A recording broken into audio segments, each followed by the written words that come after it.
Okay, so we are, well, actually, Mem Aleph, Amid Aleph and Amid Beis. We turned the corner to Amid Beis, but today I hope we will finish this sugya. So we're going to go back a little bit and then forward, but we're going to try to finish this sugya that's been fascinating us for the last few weeks about shlichus, whether it's tzricha chasaron or not. So I want to go over that a little bit more clearly today. Mem Aleph. Okay, so the key question is shlichus yad. What is shlichus yad? So we said that shlichus yad, to differ between gezela and shlichus yad, is shlichus gezela. We know someone goes in and he wants to steal. Let's say the shomer wants to steal something that has been entrusted in his care. But he doesn't intend to steal the whole thing. He just wants to take a part of it, whatever he needs, with some oil in a barrel. I mean, it could have been anything that he was guarding. Then the Gemara introduces us to a concept called shlichus yad, which is different than gezela, because shlichus yad is where he doesn't really want to steal, but he wants to sort of borrow, appropriate something. And the question there is whether or not, if he intends to take it, when does the sort of avera of shlichus yad start? Does it start when he, in his mind, says, "I am going to misappropriate," or is it when he actually does it? That's what's pshat in the machlokes shlichus yad tzricha chesaron or ain't it tzricha chesaron? Does it need a chesaron? Chesaron means a loss or a negative, or is it just the anticipation and the thought? The machshava is ain't it tzricha chesaron because you're already violating your trust as a shomer by saying, I'm going to go ahead and misappropriate. So that's the finer point of this whole machlokes we've been discussing for a couple of weeks.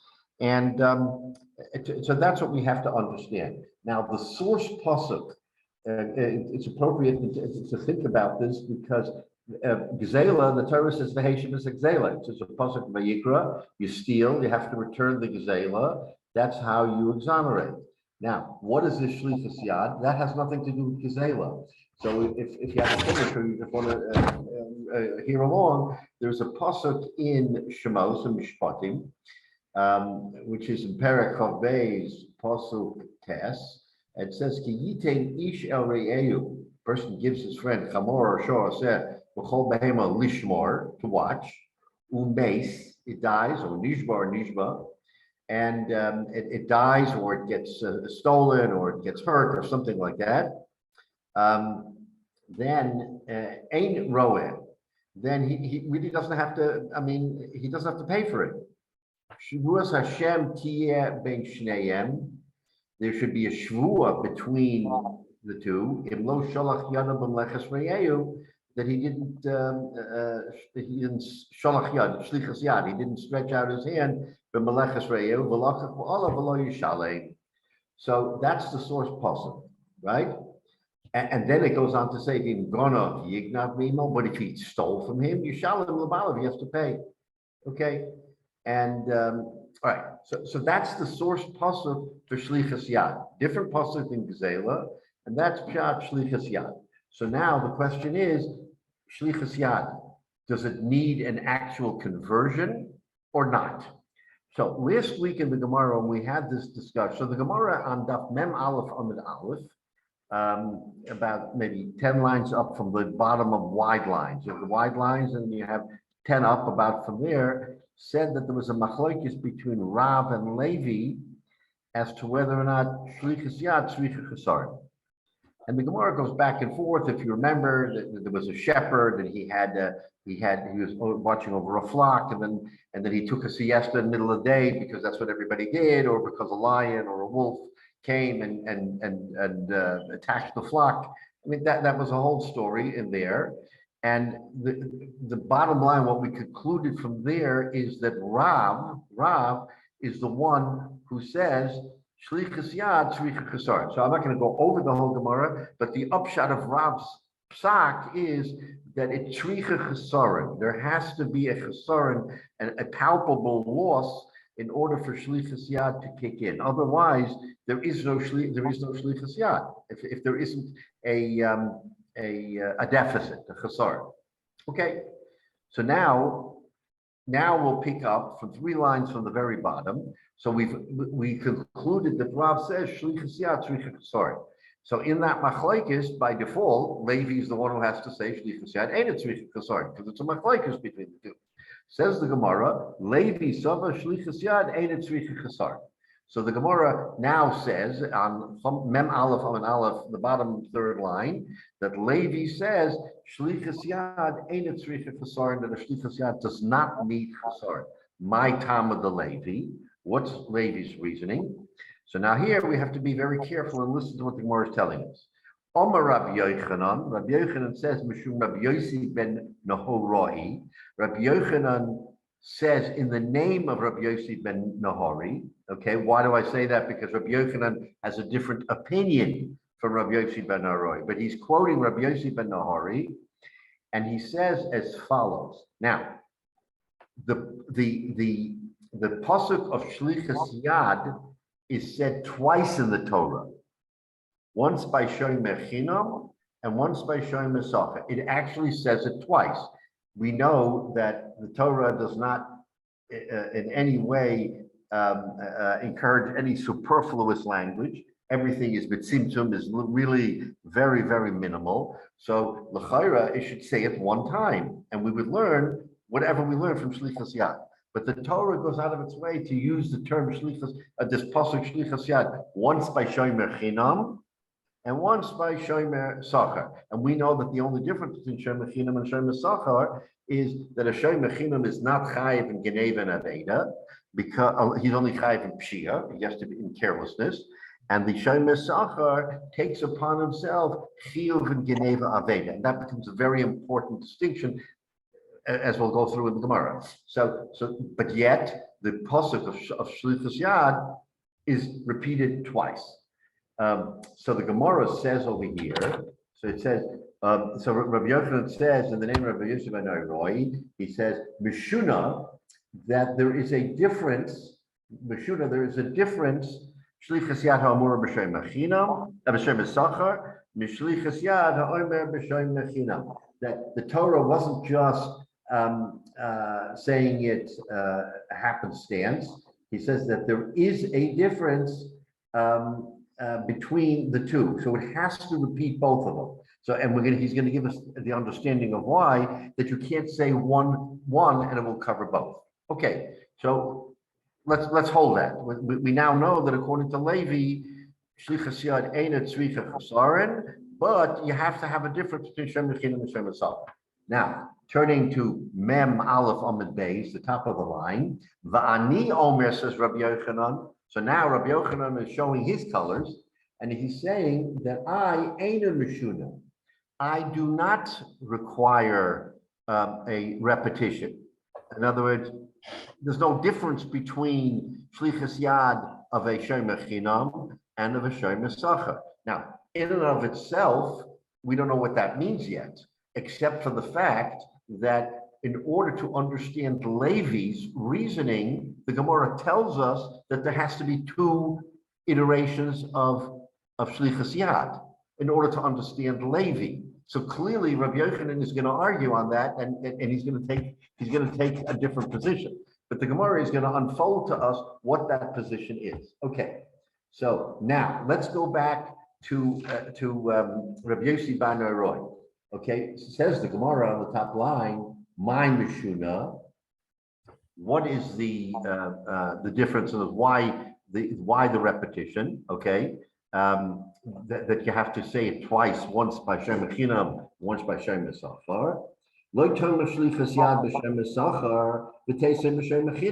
Because l'chayra, let's learn out of Kal V'chomer. This is the discussion. Why do we have to repeat it twice? Let's learn out from Shem Chinam, and the Mela will know from Shem Sachar. Why? Because the principle of a Kal V'chomer is that if something works in a setting that is more lenient, then of course it works in a setting that is stricter. So if you're going to tell me that it works for Shem Chinam, which is lenient, then of course it works for Shem Sachar. So why do you have to have two psukim? In other words, the second pasuk for Shem Sachar must tell us something that we don't know from Shem Chinam. So that's what the Gemara is going to try to establish. Why should you learn the Kal V'chomer? Says the Gemara. Okay, here's the reason why. My Shem Chinam shepotter begeneva va'aveda. Shem Chinam, like we just said, is potter from geneva aveda. Shalach bo yad chayiv, but if he does shlichus yad, he's chayiv. What is he chayiv? He's chayiv kefel. In other words, a Shem Chinam is only chayiv on pshia, not chayiv on geneva aveda. But if he were to steal, and get caught with a witness, he has to pay twice. Right? So the lokalshke. Now, so of course, a shomer socha who is chayiv in Geneva and Aveda, of course he would be chayiv for shlichus yad. In other words, the kal v'chomer is if a shomer chinam who we're more lenient with because we don't fine him for Geneva Aveda. Generally, if he does steal and he's chayiv, then a shomer socha who is automatically chayiv for Geneva Aveda, then of course he would be chayiv on shlichus yad. And to this point, why do we need the pasuk for shlichus yad by shomer socha when we can learn it out from a shomer chinam? That's the Gemara's question on the view of Rabbi Yossi ben Nahiroi. That's the pshat. It's a kal v'chomer. So of course, so why do we need it twice, right?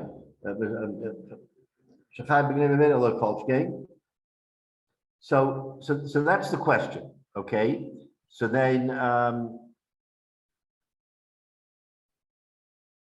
so Elomai, Lamai Hilchasa Kasvarachmona. Why did the Torah write a second time by shomer sochar? Right. The answer is loy malach shlichus yad and it's shlichus kasar. In other words, the whole point of the second version of shlichus yad by shomer sochar, which we don't need to iterate at all, is to tell us that it doesn't need chasarim. So in other words, according to this man the Omer, the proof in Levi, why Levi said shlichus yad and chasarim, is because it says it twice. Once by shomer chinam and by shomer sochar, and it need not say it twice. It needed to say it only by shomer chinam, and we would know shomer sochar from a kal v'chomer. Elomai, it says it by shomer sochar to elucidate and tell us this chiddush of shlichus yad and shlichus kasar. So according to the interpretation of Rabbi Yossi ben Nahiroi, we have a very good answer that Levi is the one who says shlichus yad and shlichus kasar, and the proof is in the fact that the Torah repeats it twice, once by shomer chinam and once by shomer sochar, and it doesn't have to do that. Okay, that's a nice tidy wrap up of the picture. Okay, except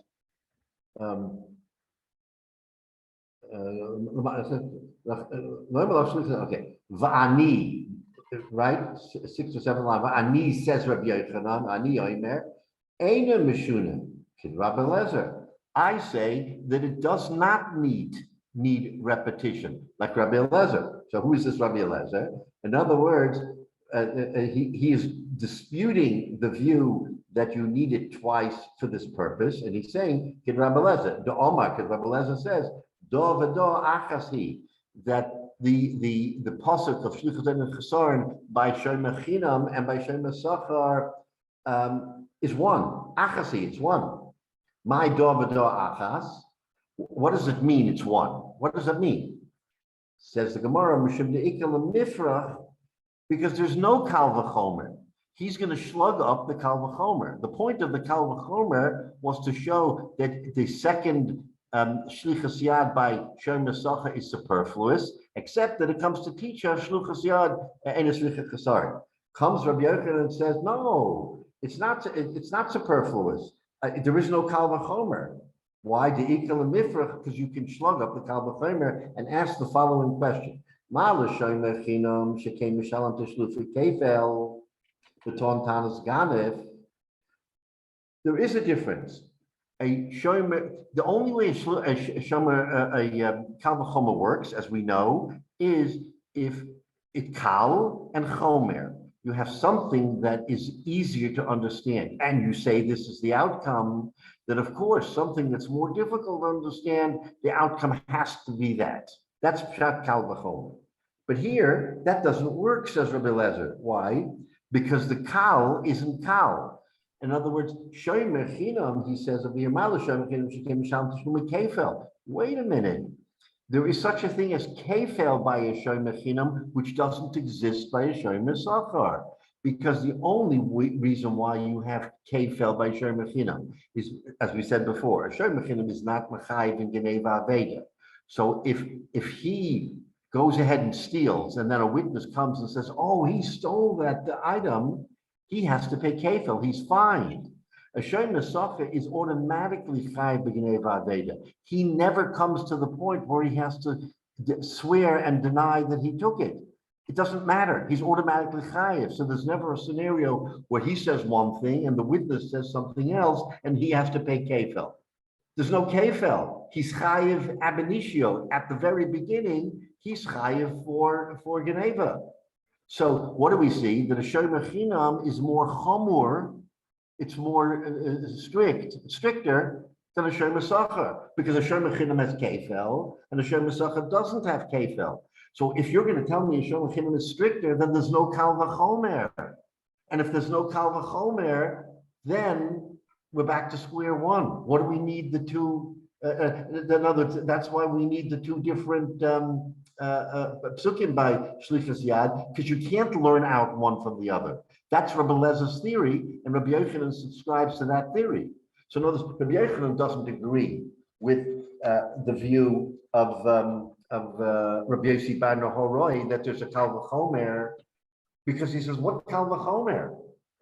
Kal v'chomer only works when you have a kal and a chomer. Here, you don't have a kal and a chomer, because the kal, shomer chinam, is more chomer than the shomer sacher, because he has to pay kefel. So in other words, that's why he disputes this view, and he says, no way. He says, I'm going to hold that the two, you need the two psukim by shomer chinam and shomer sacher, because you cannot learn out one from the other. In which case, what's the raya that Levi, the only reason why we had a raya that Levi says that shlichus had any shlichus fasarim is because we had an extra pasuk by shomer sacher, which we didn't need. According to Rabbi Yochanan, we don't have an extra pasuk. We need that pasuk because there's no kal v'chomer. So according to this interpretation, how do we know that Levi holds shlichus yad ain't shlichus fasarim if you don't have an extra pasuk in the Torah to tell us? All you do is have a pasuk by shomer chinam and a shomer sacher, and we're saying that we need each of them because you can't learn out one from the other. Rabbi, that logic. Go ahead, Michael. That logic makes no sense. Why? So I mean, a shomer chinam, a shomer sacher is guilty of automatically guilty of geneva and aveda. He's automatically guilty. But geneva from someone else, not his own geneva. So if he steals from that, he should also pay kefil, just like the shomer chinam. So that means that the second pasuk must go for something else. Right. So you want to make a distinction between geneva of someone else and geneva of the shomer sacher. Right. We don't make that chiluk. We say that geneva, he's automatic. If the thing is missing, geneva ve'aveda, we don't care if he took it or you took it or his cousin took it. He's automatically fired. So if the guy who's paid for it decides that I'm going to walk off with it because it's no worse than anything else, you're going to punish the guy who's doing it for nothing to watch it worse than the guy who's paid for it. The shomer chinam will never be chayiv if the item gets stolen or but if he steals it, steals it and he says I didn't, and then comes an aide and says you did, then he's chayiv for geneva and has to pay kefil twice. So why shouldn't the shomer sacher be also liable for kafel Because the if, Shomer Socher is liable without even coming to a shvua. The minute but it's gone, he's chayiv. isn't kafel double? Isn't kafel an extra portion? Yeah, for lying under oath. Because you So, lied under oath, you pay kafel. so you're saying, I thought you were implying that the Shomer Sachar doesn't have that risk. Because he never comes to swear because he's automatically liable. It never comes to where he has to swear that I didn't take it. Because if you didn't take it and someone else did, so you're he chayiv. can lie. So to me, there's a distinction between Geneva of somebody else and Geneva of yourself. Say it again. To you, there's a distinction between? There's a distinction between somebody else stealing that you're guarding against and you yourself, violating the agreement to steal it for yourself. So you're saying, well, I'm no worse off than somebody else stole it, so I'm going to take it myself and let's see what happens. Whereas the Shomer Chinam, right, and the Torah tells us that scenario, there's a distinction between the Shomer Chinam and the Shomer Sachar. The Shomer Sachar, there is no distinction whether he takes it or someone else takes it. The minute it's taken, it's gone. Therefore, there can be no kafel because he's inherently chayiv in the beginning. But a Shomer Sachar who's never chayiv, is if it's Shia, of course he's not chayiv. But if it's missing and he says, oh, I don't know anything about it, and then a witness comes and says, you stole it, then he's liable for kafel because there's a witness who says he stole and he's normally not chayiv for kafel. So, but that's equating the two. They both should be equal if they betray their responsibility as a shomer, and they decide to take it themselves. I can see why you say that. No, I understand, Michael, that you think that they are equivalent in that regard, but what the Torah is telling us is that the shomer sachar, because he is inherently liable, can never come to swear, I didn't take it, because it doesn't matter if you took it or somebody else took it. You're chayiv because someone took it. See, so I covet this item, whatever it is I'm watching. So I can, I can basically say, well, I can acquire this for the value of it because I covet this specific item, and I can do whatever I want. There's no repercussions. Right, because the minute it's missing, you're chayiv. Right, because the minute it's missing, you're chayiv. But I can get what I want for what I want, whereas otherwise I wouldn't be eligible to get it because it might go to auction. Right, but you're going to be required to reimburse the owner, and you're getting paid for it.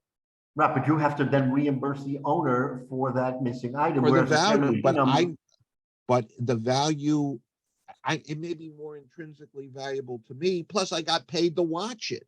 So I'm getting a double. I understand where you're coming from. I understand where you're coming from. So the only thing I can say is that, so you're thinking that he's going to get a windfall because he's going to steal the item that he coveted. Exactly, that he wanted, and he's going to get paid to watch it. So he waits a while, gets paid, and then. Okay, so let's flip it and say that it wasn't a rare gem or jewel. It was something a little bit more mundane. And he would have to pay. The price tag on that item is pretty steep anyway, even though it's a mundane item. And he is responsible for returning it to the owner. By not returning it to the owner, even if he desires it and covets it, he has to make payment. Now, if you're going to say that's okay with him because he wanted the item, okay, then fine. The Torah is not going to say we're going to punish you for that. We're only going to say but that doesn't make sense because you had this in your mind. You lied about this whole arrangement from the beginning. You coveted this item, right. You paid to watch it, then you steal it, and you got a windfall over and above that. And the Shomer Chinam, I mean, they're each culpable if they steal it. I mean, they shouldn't benefit. Right, no, absolutely. They're each culpable if they steal it, but the difference is that since the Shomer Chinam never didn't get a wage, he didn't get a compensation for his shmira, it was bechinam, Shomer Chinam. So therefore, if he converts it, he has to pay not only the value, but double because he cheated the owner, because the owner trusted him and he had no compensation whatsoever. The Shomer Sachar is already getting compensation. You're right, he's getting compensation, but he has a higher standard of care. So his standard of care, if it gets lost, would offset his payment for the shmirah. No, it won't. He's violated by taking money for that, and then he's getting the benefit of that too. So he's worse in my mind because he's taking money and then yeah, no, I understand what you say, that he's worse, except the Torah tells us that he doesn't have to pay kefel, because kefel is a punishment when kefel is a punishment when you trick the owner, because the owner entrusted you with an item and you weren't getting paid for it. I understand your concern. Well, here's let me throw out one other thing, which is that if he's a paid shomer, okay, so this it's not necessarily the case, but this could easily be his parnasa. Imagine taking an extreme situation. You've got a bank with safe deposit boxes. You're paying them a fee every year to watch this very valuable stuff. If it turns out that somebody in the bank steals something out of the safe deposit box, that bank is never going to have their whole safe deposit box has gone down the drain. Nobody's going to trust them. They're going to lose a lot more than just the fact that, oh, they didn't have to pay double for the $1,000 that was in that box. Yeah. So you're saying that the Shem Sachar, in a way, has more to lose because he's going to lose his reputation. So his parnasa as a shomer is gone. And that's why you don't penalize him extra on top of that.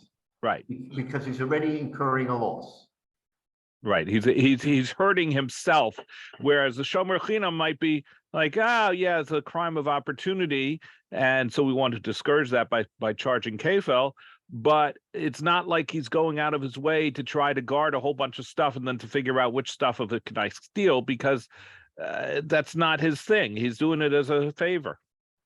It's an interesting analogy. But what's the? I know, Michael, you're frustrated by that.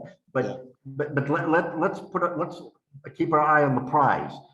So yes, so this discussion about Shem Sachar is something maybe we can elaborate on. But the underlying point of this is that that's the reason, according to Rabbi Yochanan, why there is a duplication of the point of Shlichus Yad and Tzricha Chesaron by Shem Chinam and Shem Sachar, because he's saying that there's no migo, there is no kal v'chomer, not migo, I'm sorry, there's no kal v'chomer, there's not sort of an automatic thing here where he's going to be punished. It's not automatic, and since it's not automatic, therefore, according to Rabbi Yochanan, you have to have a duplication of the pasuk of Shlichus Yad and Tzricha Chesaron, once for Shem Chinam and once for Shem Sachar. So that's what he's relying on. That's why. But Rabbi, that's not how the halacha comes out, is it? That's not, we're in the middle here. We're not yet in a final analysis. We're still trying, because the final analysis, you'll see in a moment, is something totally different. But so that's the discussion until now, is Rabbi Yochanan's view, because there's no kal v'chomer, and the view of Rabbi Yossi ben Aroi, because there is a kal v'chomer. Okay. Okay, so now the kasha is, if that's the pshat in Rabbi Yochanan, what is then how does Rabbi Yossi ben Aroi answer that question? Because now that he slugged up the kal v'chomer, let's understand the other side. Why is that slugging up the kal v'chomer not a problem for Rabbi Yossi ben Aroi? And for the Gemara, very interesting, the Uman de lo Parach, and the one who doesn't ask this question, which is Rabbi Yossi, Ksavar karna bo shavua adifa mikfela b'shvua. To your point, Michael, that which is more serious? So he takes the view that paying the keren without a shvua, meaning the shomer sachar, is adifa, is more serious than Fela b'shvua, than paying kefel with a shvua. So he's saying that a shomer sochar has a greater burden because he's always responsible for the keren, because he's responsible for Genev and Aveda. That's a bigger burden than swearing falsely, swearing falsely and being chayav shvua. So if he feels so therefore, according to this view, Rabbi Yoshi ben Roy, that's why he says, I'm not worried about the fact that there's no kal v'chomer, because to me they're not equal. A shomer sochar who has to pay for the keren no matter what is in a more serious situation. In other words, if I were to ask you, going into this scenario, shomer chinuch on one side, shomer sochar on the other side, shomer sochar is going to be mechayev for this item no matter what. Shomer chinuch is going to be mechayev only if he swears falsely. If he does everything by the book, he doesn't pay. And the shomer sochar, on the other hand, has to pay. So who is in a more dire circumstance? You have to argue that the shomer sochar is the one who is in a more dire circumstance, because he's got to pay even if the fingers don't point at him, even without a shvua. So therefore, that's why, according to this view, there is a kal v'chomer, because the shomer sochar is a more stringent sort of entity than a shomer chinam, and therefore he's saying we could learn out. That's why we have the two versions of shlichus yad, one by shomer chinam, one by shomer sochar, to tell us that there is a chiyuv here of shlichus yad and shlichus chasar. Now we have the extra shlichus yad by shomer sochar to tell us ein tzricha chasar. The first one is that shlichus yad is an iser, and the second one, the repetition by shomer sochar, which we don't need because of the kal v'chomer, is the one that tells us ein tzricha chasar. So Rabbi, what happens if, in the case of the shomer sochar, if it turns out later on by witnesses that he was the one who stole it, do they add on the kefel? He's no worse off than having, then he's no worse off because there's no kefel. In other words, he was the ganef, but he was chayav for Geneva to begin with anyway. So we don't put an extra layer of burden of chiyuv on him because he lied. Because with the lie, I mean, it's not a nice thing that he lied, but even without the lie, he's completely chayav, because he's chayav for Geneva. Once that item was converted, he is chayav. But he also took an oath, so he violated an oath also. Okay, so for the oath, there may be a different, because he did an oath, there may be a different a punishment. But the whole point of shlichus yad lo tzricha chasaron, we can. That's why I say keep your eye on the prize, because yes, there's different discussions about what might he be liable for because he swore falsely. So the shvur shav, there's other kinds of things. But in the context of giving back to the paying back for the chayfetz, you can't pay back twice. You've already been allotted a chiyuv for Geneva Aveda, so it doesn't matter who stole it, you or someone else. Yeah, if he goes ahead and lies and said, I didn't take it, but why would he come to lie? The minute it's gone, he's liable. Why should he even open his mouth and say, I didn't take it? It's of no defense. I didn't do it is not a defense for a shomer sochar. Because it looks like the Torah does require an oath. Well, but that oath is a different oath, not the oath that I didn't steal it. There's varying levels, there's different levels of shvua. But as far as being chayiv for Geneva Aveda, a shomer chinam is chayiv for Geneva at the get-go, so he'll say, you know, why should I even put myself out there to swear? Now, if he swears, and then there's something, then there's a whole different parsha on that. But why would he swear? He shouldn't swear because he's already chayiv. We're over that. Yeah, but Rabbi, he got paid. I mean, presumably he got at least some of the money up front. Does he have to return that money? For being a shomer? Yeah. No, because he's a paid watchman.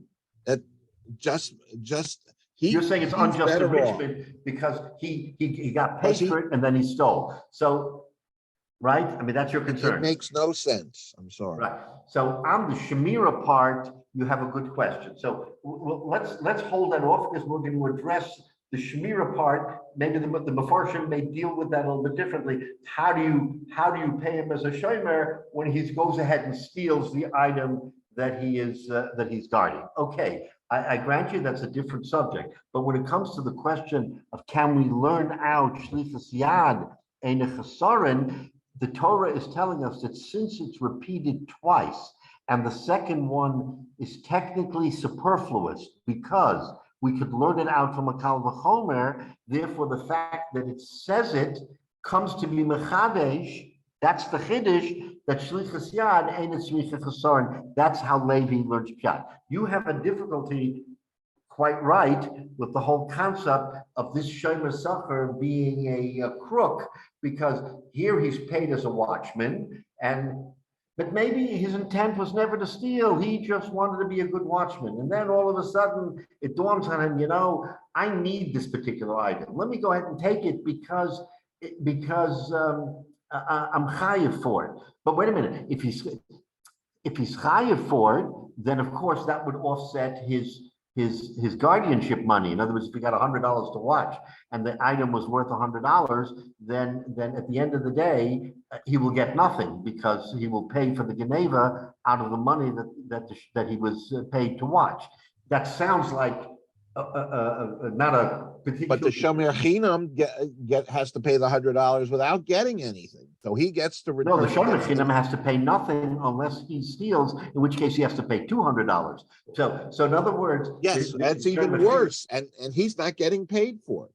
And he's not getting paid. He doesn't. Right, and he's not getting. So if he converts, it's far worse. That's what we're saying. You're rewarding someone more for each of them should be punished in the same way. They should both have to pay cake and return, and the shomer I understand the question. Should have to return. Okay, so let's agree that we're going to discuss that, but in the context of our Gemara, we have to put it aside because that's not. You're asking a good question on the side. But the Gemara ultimately is not addressing it here. So why can't that pasuk mean something else? Why can't these two interpretations not be the reason for the second pasuk? Say again, why can't these two interpretations be the reason for the second pasuk? Why can't that second pasuk mean something else? What should that second pasuk mean? I don't know, but we haven't gone through the rest of the Gemara. I mean, right. These aren't the only two options there. Okay, right, maybe so, but the Gemara is saying the fact that it's superfluous must be a reason why it says it a second time. Says the Gemara, we are going to interpret that second pasuk comes to teach us that shlichus yad ain't a tzricha chasaron, that it doesn't need an actual loss. It's the kavana. Once you have the kavana to convert, then you're already chayiv because of the reasons that we're saying. So you're saying it could be for other reasons. Again, it could be a different sugya. It's not related to this, so I don't want to divert. We can have that discussion again, Michael. For sure, we can have the discussion to understand shomer chinam and shomer sacher a little bit more deeply. But for right now, let's just accept that, and that's the conclusion, because we're not finished. In other words, right now we have two versions of shomer chinam and shomer sacher to teach us shlichus yad and tzricha chasaron. Says Rava Omar. Says Rava, wait a minute. Why are you doing this? Why do you have to learn it out from shomer chinam and shomer sacher? Maybe in part because he's concerned with what you're concerned, Michael. But he says, "Lo talma shlichus yad lo shomer chinam, but lo shomer sacher." We're not going to learn out shlichus yad not from shomer chinam or shomer sacher. The teisa mishoyel. We're going to learn out the whole pshat, the whole parsha of shlichus yad from the shoel. What is the shoel? The shoel is the one who borrows without compensation. He borrows the chayfetz, and he has ultimate liability for everything. Since he's more than the shomer chinam because he's not guarding, he's using, but he's like the shomer chinam that he doesn't have to pay anything. So he's kind of like more on the shomer chinam side than the shomer sacher side. Says Rava, we can learn out this whole parsha of shlichus yad and tzricha chasaron from a shoel. How? Uma shoel v'ladas balim ka'ovid. The shoel is doing what he's doing with the knowledge of the owners, because the owners said to him, Reuven, go ahead and use it. Sholach bo yod chayev, but if he does shlichus yad, even if it's an ones, the least of all, he's chayev, right? Then shoymechinim v'shoymesachar, then the kal v'chomer is that a shoymechinim v'shoymesachar lo kolshkein, because they are responsible for a certain level of shmira, whether it's shemachinam or shemasacha, then for sure shlichus yad should apply. So he's saying, why do you have to learn it out from shemachinam shemasacha? Let's learn it out from shoel, where a shoel who has no responsibility of paying anything, but yet he's the ultimate responsible party. And we're saying shlichus yad and it's shlichus kasarin, then Hashem Echinu and Hashem Esacha, each of whom has certain burdens, of course they should be chayiv shlichus yad and it's shlichus kasarin. So that's his kasha. His kasha is learn it out of Shoel. Why do you have to learn out from Shem Echinim and say that the extra pasuk is to teach us that, right? That's one way or the other, whether it's Rav or Levi. Whether it's Rabbi Yochanan or Rabbi Yossi. Either way, one of them is you're gonna have to learn it from one of the psukim. Forget about that entirely. Let's not even bring Shloim Echinam Hashem Esacha. Let's just say it's about a Shoel, and he's the one who's chayav. So what's the comparison? The comparison is just like a Shoel is totally mechayev for the chayfetz that he is borrowing, regardless of whatever. So too the shoyo or even the shoy mechinim Hashem Esachar, since he has the benefit of the item, he's chayiv. In other words, it's the benefit approach, just like the shoyo has total benefit of the item. And we say that if it's misappropriated, if it's shlichus yad, he's chayiv. Then the comparison is that Hashem Echinim and Hashem Esachar, who have total control of the item, if it's misappropriated, if it's shlichus yad, then also and it's shlichus kasarim. So Rava says that's how we should learn it out, not from Hashem Echinim and Hashem Esachar, and therefore we don't have this argument between Rabbi Yochanan and Rabbi Yossi ben Ora. So that's his kasha. No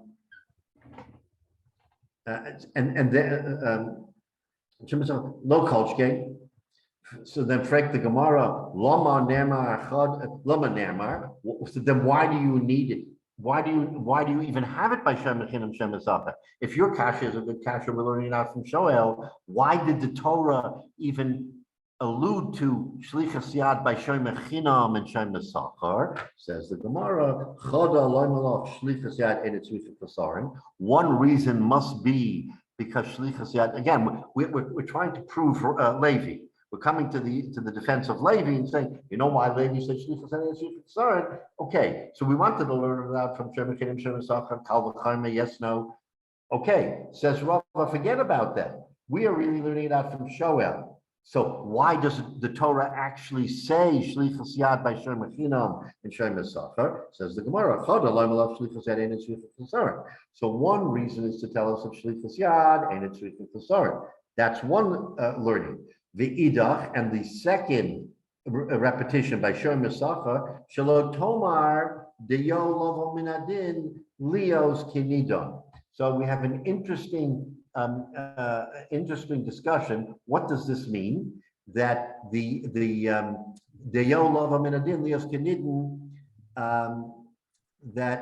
that you shouldn't say that the law of shlichus yad is the same as the law of shlichus. In other words, they're different halachas. The laws of shlichus yad, which we want to learn, the laws of shlichus yad, which we want to learn out from a shoyel, can't be the same. They can't be the same. They're not equal. What does that mean? Okay, so let's explain. Ma shoyel bebalim potter. Listen to this. If I have an item that I lend to you, Michael, and then you, Michael, hire me to work for you. So I'm working for you, but I lent you something. Now, you might think that if something goes wrong, since you're a shoel, you're chayiv. The answer is that's wrong, because the Torah tells us that when a shomer, a shoyel, is the balabos of the owner cannot collect from the shoel if something goes wrong. You hear this? The shoel borrows it, he's chayiv for everything, even ones. But he hires the owner of that item to work for him. Now something happens, something happens to that item. You would think that what? Since he's chayiv ba'ones, he has to pay it to the owner. The halacha is he doesn't have to pay. Since the owner works for him, that takes away, it negates the chiyuv that the shoel has to pay the owner. Okay, That's an anomaly. So He let me no just, longer has to pay him. Because the Torah says, in the Torah tells us, in ba'olav imo lo yishalem. In other words, if when I lend it to you, when I lend it to you, Michael, and you're working with it, but I'm working for you, the Torah specifically says in ba'olav imo, if I, the owner of the item, am with you, you're never chayiv. So somehow you negates the chiyuv of the shoel. Yeah. okay, so let's turn this into a real world example. I've got a truck. I loan it to Michael to schlep some stuff. And then Michael says, you know what, I need an extra hand today. I'll pay you to help schlep with me. You say, Right. fine. Now, Right. we load stuff up into the truck and then he hands me the keys The and truck say, is hey, struck by lightning and there's an inus. well, no, I wasn't thinking that. That'd be the go easy. ahead. I was thinking more like I get into an accident. Okay. I'm driving along. He's with me. It's his junk in the back that we're driving to the dump, and we get into an accident. Okay, and it's not It has to be an onus. right. So it's I see. So it has to be a totally own. Okay. It has to be totally onus. Okay. Somebody hits us. We were following. Somebody else Right. is. Okay. Or like you said, struck by lightning. Right. Okay. Now, if I'm driving, for sure, it's that's the case. But it sounds like in Balav Imo would mean even if he's driving, but I'm with him, I'm in the passenger seat. It's my truck that I loaned to him, but now he's hired me to come along and schlep. He's driving. It would still be would that still count as in Balav Imo, even though Yes. he's driving, not me. Okay. Yeah, That's what I'm yes, clarifying. yes. If the Baal is emo, it takes away that Right. edge of Right. chiyuv Even though he's the one who's, though it's a notice, he's the one who's if it's an handling onus, it doesn't matter, right? right, but he's the one handling the truck, not me. Doesn't but matter. I'm there. That's solid. doesn't matter. That's the exemption only by shoel thing. So the pshat now is the yo lovo minadin lios kanidin. So don't say that just like by a shoel who hires the owner, he's going to be potter. So too by shlichus yad, if the guy is working with him, if he's there with him, then there's no shlichus yad. That doesn't apply. You can't make that parallel between shoel and the shlichus yad. That's what the chiddush is of the second shlichus yad by shomer sachar. In other words, why do we have it repeated twice? Because we needed once to tell a shlichus yad and a shlichus chasaron, and we needed the second time to tell us that you're not going to get away with it as you would by shoel. You're not going to get away with it because you did shlichus yad. Oh, wait a minute, but the guy's working for me, so I can do shlichus yad. In other words, take the same scenario we just had by shoel, apply it to shlichus yad, where the owner is working for the guy who's doing the shlichus yad, and you're going to say, oh, he's free because I'm working for him. No such thing. That applies by shoel. By shoel, we say that if the shoel in that circumstance negates negates the punishment of returning it because of oines. That's only by shoel. That's Rava's chiddush here. So Rava says, let's really learn it out from shoel. And the reason why we have two shlichus yads is one to tell us shlichus yad and it's shlichus for and the second to tell us that you can't compare misappropriation to a regular shoel, whereas a shoel would be potter by shlichus yad you're chayiv. Right? That's a brilliant interpretation that Rava wants to bring to the table, and therefore you don't have to learn it out from Shem Mechinam Shem Mesachar. The whole thing you learn out from Shoel, right? That's what the Gemara is telling us here. So, Rabbi, can I ask you a question about Shoel? Yeah, go ahead, Michael. So, let's say the item that you borrowed had nothing to do with the engagement of the individual for employment. However, according to this, you could something could happen to that item, and you would not be responsible for it. So right. You could hire the person because you coveted this item, and because you hired him, you have no responsibility to pay him for if something happens. Right, but you're attributing ulterior motives right at the get-go that the guy's going to want to do something improper, and therefore by hiring him, it's kind of a cover for his doing something. I mean, isn't that where you're going? Well, that's what's implied here. There are no consequences. I understand. It makes perfect sense that the shoel is the reason for the stating the pasuk the second time. It makes sense. What bothers me is that these are all incentives because there's no obligation.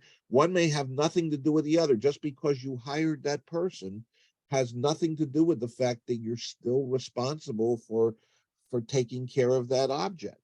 Right, and I understand that, but I think the Gemara, what we're really learning from this Gemara is that the Gemara is not suspicious of the fact that there may be kind of a cover-up going on here, and that he's using this circumstance to cover up an ulterior motive of wanting to convert the item. I mean, you could be right, and maybe he is doing that, but the Gemara is not thinking that, wait a minute, the result of all of this is this guy's going to be surreptitious, and he's going to really want this chayfetz, and he's going to hire the guy will work with him, and therefore he'll somehow make off or be the beneficiary of this item, and he'll get off scot-free because the owner is there with him. Could that happen? I can't tell you making the connection percentages. It can't happen, but that's not the thinking here. The approach is not that all this is a cover-up. I understand that, and it shouldn't think that way. But in many other areas, the answer is if it happens to be that way, if it happens to come out that way, then kachava. I mean, if it turns out that that's the scenario, and you're going to say, wait a minute, this guy was a real cunning guy from the beginning, and he had all of this plan. You know what? I'll throw up my hands and I'll say, Michael, you're right. I mean, what can I say? But in the Havamid of the Gemara, that wasn't. But it's in contrast. So, as I mentioned, I understand your frustration here that somehow there should be some lever that we should be able to press that this guy should have some chiyuv to him. But in other areas of the Gemara, so I'm learning in Parak 10 of Bava Basra about signers, and then the Dayanim certification, and there can't be space between because they can cut it off and insert other stuff. So they're obviously in other areas of halacha very concerned about someone trying to undermine this. In this case, it's the exact opposite. It's like, why would anyone do that? It just, I don't understand why the different approach in different things. What I'll answer you here is that in our case, we're being down the kap's chus, that we're giving the benefit of the doubt because of the sugya and the approach we're taking. And in Bava Basra, they have to cover all of their bases as to what someone might do ulterior, or what he might do that would be improper.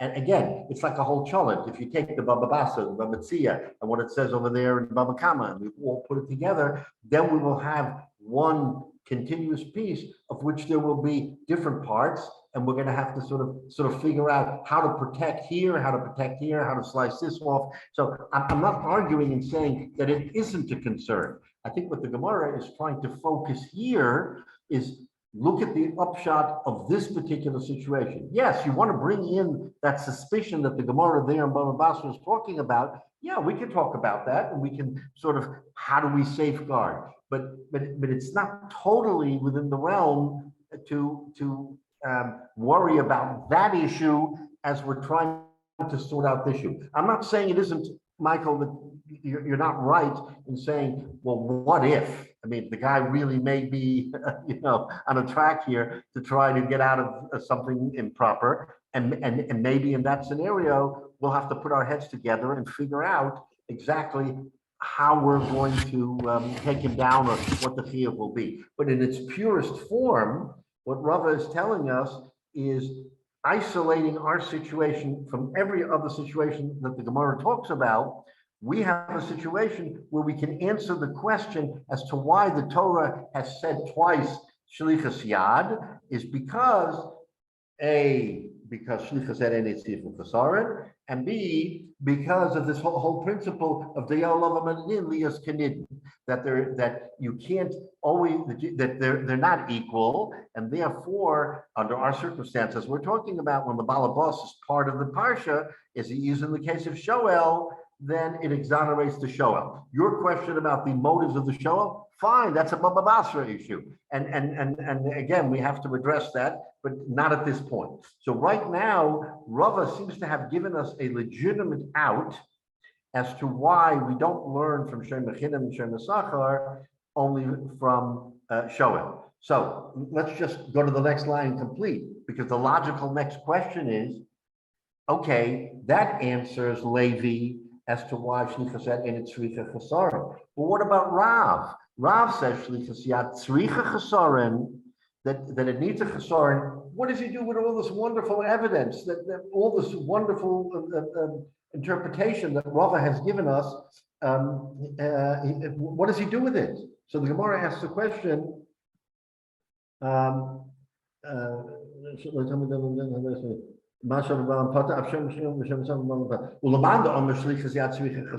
according to Rav, who says shlichus yad tzricha chasaron, hanitarta shlichus yad lamali. What do I need? In other words, Rava, you gave such a beautiful answer by saying that it applies to Shoel.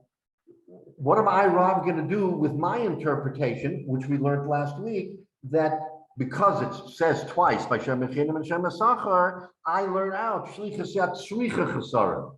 What do I do with that? Why do I need that? You've just given me a beautiful teretz here. So he says, so the Gemara says over here, Hanatartiv shlichus yad lomali.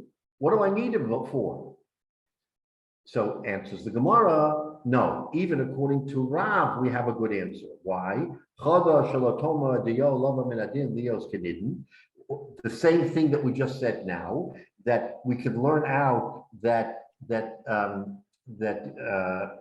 not the same circumstance. In other words, if the balabas is working with the fellow that you're not chayiv, right? That in other words, you're exonerated. The ida and the second one by Shem Mesachar, because we have it twice, the Kidatanya, because we learned in the Brisa, the Nikra Balabais Elohim, that the Balabais comes to the Bezdin, the Shvua. So the Shvua Ata Omer, is it for Shvua? Right? The Shvua Ata Omer, the Shvua or Ena Ladin. Is it just to come to the Bezdin to get their halacha, or does he actually have to swear and say that I did not, like the Shem Mesachar, the question we asked in the beginning, does he actually have to swear and say that I didn't convert it? Or is it he's just coming for din, and the din is, you're a Shem Mesachar, there was a theft, you're chayiv. In other words, without swearing, without doing anything, the court is going to drop the gavel and say, you're a Shem Mesachar, of course you're chayiv. So therefore, so that answers the Gemara. Nemer shlichus yad lamata, v'nemer shlichus yad lamala. It says shlichus yad by shem chinam. It says shlichus yad by shem sacher. Mahala halon shvua, afkan l'shvua. Just as we require a shvua by the one, we require a shvua by the other. In other words, what we're saying here is that even according to Rav, who said shlichus yad tzricha chesaron, he had a kasha. What do I do with the two extras? Why can't I learn it out from Shoel the same way Levi learned it out? Because Rava gave a really beautiful interpretation. We learned the whole thing from Shoel, and for the Gemara, because even according to Rav, who says shlichus yad tzricha chesaron, we need both psukim. We need both twice the repetition of shlichus yad. One is for the same reason we said before, that just like we learned before. And the second is to tell us that even a shomer, that just a shomer socha and a shomer chinam need to make a shvua, even though in the case of the shomer chinam, the shvua is going to make him pay kefel, and in the case of the shomer socha, there will be no kefel, because inherently he's already chayiv for Gnei Vaveda. Still, the Gemara tells us that he has to make a shvua. And I think maybe that's a question, Michael, that you were troubled with, is about on the shvua portion. We're saying that that even though the shvua doesn't add anything, because he's already chayiv in repaying, because he's chayiv for Gnei Vaveda, nevertheless, he has to swear that he didn't convert it. So again, and what happens if he did convert it? So then he has to confess. There isn't a greater penalty. You don't pay twice, but he has to confess and say that I converted it, that I actually did it. But if he didn't do it, and he says, I swear that I didn't do it, I didn't convert it, okay, we believe you, but since you're shayim sacher and you're chayiv in Gnei Vaveda, you nevertheless have to pay, because that's an automatic thing. So what we're left with in this Gemara is that the machlokes of Rav and Levi for shlichus yad tzricha chesaron and tzricha chesaron is totally intact, and we can learn it out from Shoel the way Rava interprets it. And the reason why we need the extra psukim of shlichus yad by shem chinam and shem sacher is, according to Levi, it's for the two reasons we said above. One, which is the olav medin lios kenidan, and the other was for shlichus yad and tzricha chesaron. And according to Rav, one is for the olav medin lios kenidan, the same thing, and the second is the chiddush that a shomer sacher will also have to make a shvua, even in the case where without a shvua he's still chayiv, because he's chayiv in Gnei Vaveda. Nevertheless, we say that he's comparable to the shomer chinam, just like one has to swear, the other has to swear. So that's how we end the Gemara at the end. Now, your questions and the questions that you've posed, which are good questions. Okay, now we're going to have to address that separate from this Gemara, because you're asking questions having to do with whether, maybe this, what's the benefit here of taking him at his word? He can surreptitiously, right? We're asking a question. He can surreptitiously convert the property, and he's no worse off than he was before. Okay, why? Because he's chayiv in Gnei Vaveda. So even though he's a shomer sacher and he gets paid for his avoda, so this way his pay will be the cost of the item, right? I mean, that's what it's going to come out to, is because he'll convert the item. He won't have to pay kefel, but he'll have to pay for the item, which then will offset the schar that he gets for being a shomer sacher. Okay, so we have to look into that question, but and that's a metzias. Again, we're not choshen him. In other words, we're not going in suspecting that that's what he's going to do. But if it turns out that way, that he was so enamored with the chayfetz that he's watching, that he wants it, the Torah is not punishing him extra for it.